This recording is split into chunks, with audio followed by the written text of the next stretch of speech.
لے کر آگے اپنی ریسرچ کو لے کر چل سکتا ہے اور کوئی بھی اس پر کویشچن نہیں اٹھا سکتا۔ پھر میدان مطالعہ ہے فیلڈ آف اسٹڈی۔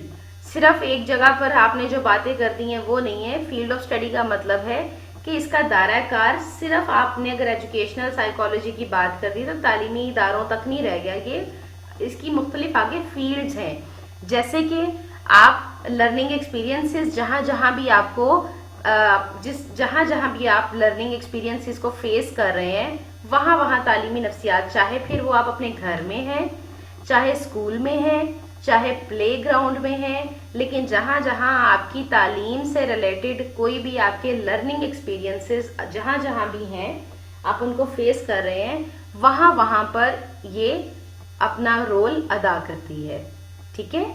اس کے بعد وجہ و اثر، cause and effect. Cause and effect کا مطلب بیٹا کاز کہتے ہیں وجہ کو اور ایفیکٹ کہتے ہیں اثر کو، ٹھیک ہے، وجہ اور اثر، کیونکہ سائنٹیفک میتھڈ کو فالو کرتی ہے، تو اگر ہم کسی مسئلے کو حل کرنا چاہ رہے ہوں تو ہمیں اس مسئلے کی وجہ بھی یہ بتا دیتی ہے اور اس مسئلے کا کیا اثر ہو رہا ہے وہ بھی ہمیں بتا دیتی ہے، ٹھیک ہے۔ یہی وجہ ہے کہ ہم اس کو سائنٹیفک جو سبجیکٹس ہیں اس کی کیٹیگری میں رکھتے ہیں، ٹھیک ہے۔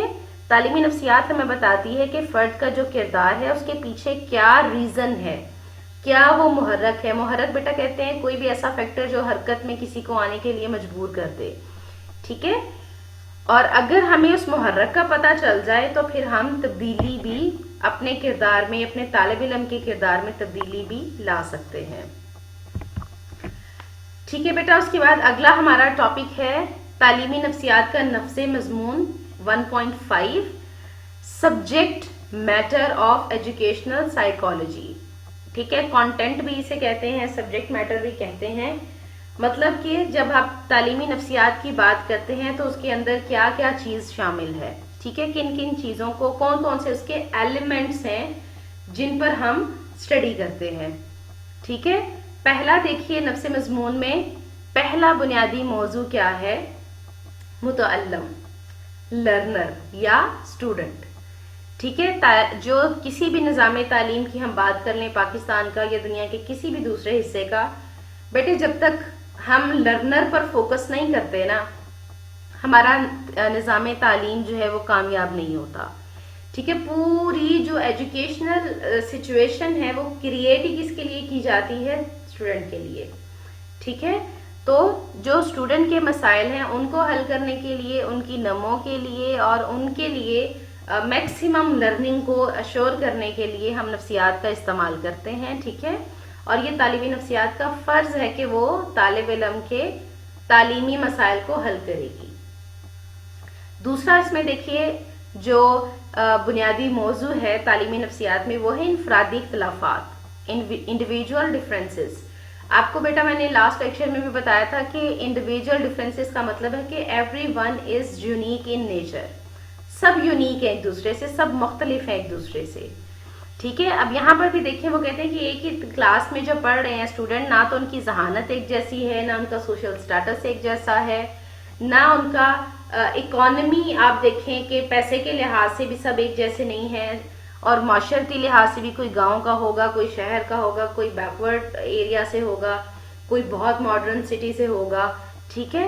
اور ان کے فطری رجحانات، کسی کا فیوریٹ مضمون ایجوکیشن ہوگا، کسی کا فیوریٹ مضمون انگلش ہوگا، کسی کو انگلش سے نفرت ہوگی تو اردو پسند ہوگی، کسی کو اردو بھی پسند نہیں ہوگی، اس کا پسندیدہ مضمون ہے وہ کوئی اور ہوگا، ٹھیک ہے۔ مختلف ہیں، سب ایک دوسرے سے الگ ہیں، اور یہ ہمیں علم کون دیتا ہے، تعلیمی نفسیات۔ اور اس کو سامنے رکھ کر ہی جب ٹیچر پڑھاتا ہے تو اس کی پھر ٹیچنگ جو ہے وہ مؤثر ہوتی ہے اور اس کے اچھے ریزلٹس ہوتے ہیں۔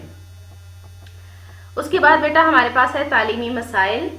تعلیمی نفسیات کا بہت اہم موضوع ہے یہ، کیونکہ تعلیمی نفسیات کا مقصد ہی یہ ہے کہ اگر تعلیمی مسائل کوئی پیدا ہوتے ہیں تو ان کو حل کیا جائے، اور وہ جب پیدا ہوتے ہیں تو ان کو آئیڈینٹیفائی کرنا کہ کون سے مسائل ہیں اور وہ مسائل کیوں پیدا ہو رہے ہیں، ان کی جو کھوج لگانا ہے، ان کا جو سراغ لگانا ہے کہ یہ کیسے پیدا ہو رہے ہیں اور ان کو کیسے حل کیا جا سکتا ہے، یہ تعلیمی نفسیات کا کام ہے. ٹھیک ہے. اس کے بعد ہے بیٹا رجحانات. ایپٹیٹیوڈ. رجحان کا مطلب ہوتا ہے کسی کا کسی چیز کی طرف زیادہ اٹریکٹ ہونا. کون سی چیز ہمیں زیادہ اٹریکٹ کرتی ہے, ہمیں زیادہ اٹریکٹیو لگتی ہے, وہی چیز ہمارے رجحان میں شامل ہو جاتی ہے. ٹھیک ہے. تو تعلیمی نفسیات اس کا بھی مطالعہ کرتی ہے. اور یہ جو تدریسی عمل ہے ہمارے پاس, ایجوکیشنل سیٹنگ ہے, اس میں ٹیچر اور اسٹوڈنٹ جو ہے ان کے ذہنی رجحانات کو ہم تعلیمی نفسیات کی مدد سے متاثر کرتے ہیں. ٹھیک ہے. اس کے بعد دیکھیے مؤثر تدریس. ایک ٹیچر کو جب تک پتہ نہیں ہوگا کہ تعلیمی نفسیات کیا ہے, جب تک اسے یہ نہیں پتا کہ میری ذمہ داریاں کیا ہیں, کون سے محرکات ہیں جو میرے اسٹوڈنٹ پر, میرے طالب علم پر اثر انداز ہو رہے ہیں, تب تک اس کی ٹیچنگ اچھی نہیں ہو سکتی. ٹھیک ہے.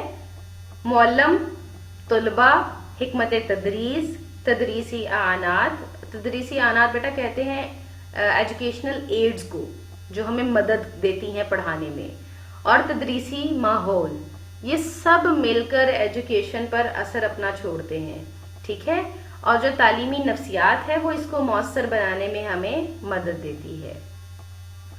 آموزشی عمل, لرننگ پروسیس. آموزش اور تعلم, یہ دو لفظ بیٹا میں نے آپ کو بتائے تھے, یہ لرننگ کو کہتے ہیں.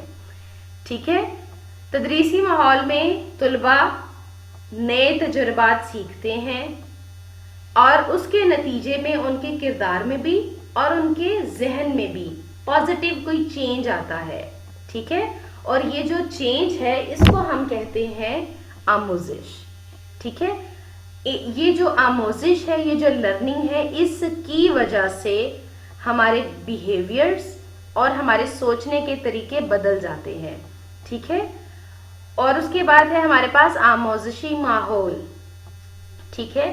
آموزشی ماحول کیا ہے؟ ایسا ماحول جس میں میکسیمم لرننگ ہو سکے. ٹھیک ہے. جتنا بہترین آموزشی ماحول ہوگا اتنی ہی زیادہ طالب علم کی لرننگ ہوگی, تعلم اتنا ہی زیادہ اثر والا بھی ہوگا اور دیر پا بھی ہوگا. ٹھیک ہے. اور اگر غیر موزوں آموزشی ماحول ہے تو تعلم کے راستے میں رکاوٹیں پیدا ہو جائیں گی, آپ کی لرننگ اتنے اچھے طریقے سے نہیں ہو پائے گی. اس میں کیا کیا چیزیں شامل ہیں؟ کمرہ جماعت کیسا ہونا چاہیے, پڑھنے کا وقت کون سا ہوگا, بیٹھنے کی ترتیب کیا ہوگی, تعلیمی ادارے کے آس پاس کا ماحول کیسا ہونا چاہیے, یہ ساری معلومات ہمیں تعلیمی نفسیات فراہم کرتی ہے. آپ کو ایک اگزامپل دیتی ہوں. آپ نے دیکھا ہوگا کہ آپ اگر 100 اسٹرینتھ ہے آپ لوگوں کی اور آپ کو ایک ایسا کمرہ دے دیا جائے جس میں صرف 20 بچوں کے بیٹھنے کی گنجائش ہو, لیکن آپ نے 100 کے 100 بچے نے وہ کلاس اٹینڈ بھی کرنی ہے, تو اب مجھے بتائیں کہ ایسے ماحول میں آپ سیکھ پائیں گے؟ نہیں سیکھ پائیں گے نا, کیونکہ کوئی کہے گا مجھے بیٹھنے کو جگہ نہیں مل رہی, کوئی کہے گا میں تنگ ہو رہا ہوں, کوئی کہے گا مجھے گرمی لگ رہی ہے. اس طرح کے پرابلمز آئیں گے. ٹھیک ہے. اس کے بعد حکمت تدریس, ٹیچنگ اسٹریٹجی. یہ بیٹا ٹیچر کے پوائنٹ آف ویو سے ہے. جو تعلیمی نفسیات ہے اس نے بہت سارے طریقے ہمیں بتائے ہیں اور مختلف طریقے مختلف قسم کے طلباء کے لیے ہیں, کیونکہ ہم نے انفرادی اختلافات کی بات کی ہے نا. بچے کیونکہ ایک دوسرے سے مختلف ہیں تو پڑھانے کے طریقے بھی مختلف ہیں. مثال انہوں نے خود ہی دی ہے کہ زبان سکھانے کے لیے تقریری طریقہ ہو سکتا ہے, لیکن جو نیچرل سائنسز ہیں جیسے بایولوجی ہے, فزکس ہے, کیمسٹری ہے, اس کے لیے تو ہمیں لیبس کی ضرورت ہے. آپ نے دیکھا ہوگا آپ کے کالج میں لیبس ہیں, وہاں پر ان کے پریکٹیکلز ہوتے ہیں. ٹھیک ہے. ان کے لیے تجرباتی طریقہ تدریس ہے. ٹھیک ہے. اس کے بعد ہے بیٹا تدریسی معاونات, انسٹرکشنل ایڈز. معاون کہتے ہیں بیٹا مددگار کو.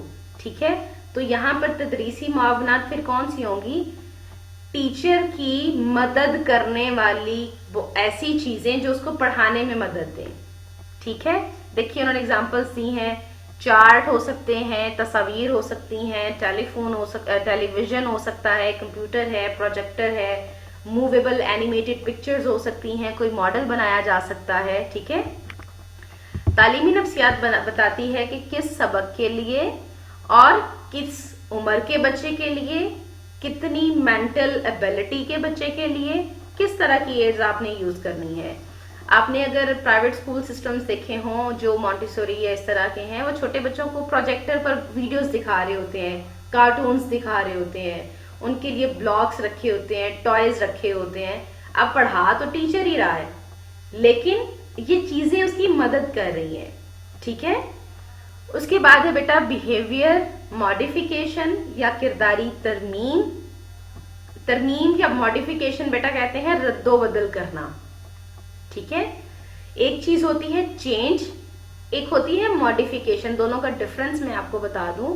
جو چینج ہوتا ہے اس کا مطلب ہوتا ہے جو پہلے چیز ہے اس کو ختم کر کے اس کی جگہ کوئی نئی چیز لے آنا. لیکن ماڈیفیکیشن ہوتی ہے کہ جو چیز ہے وہ ویسی ہی رہے لیکن اس میں کچھ چیزیں چینج ہو جائیں. تو جو انسان کا ذہن ہے، جو انسان کا کردار ہے بیٹا، اس میں چینج لانا تھوڑا مشکل ہے لیکن ماڈیفیکیشن کی جا سکتی ہے. ٹھیک ہے.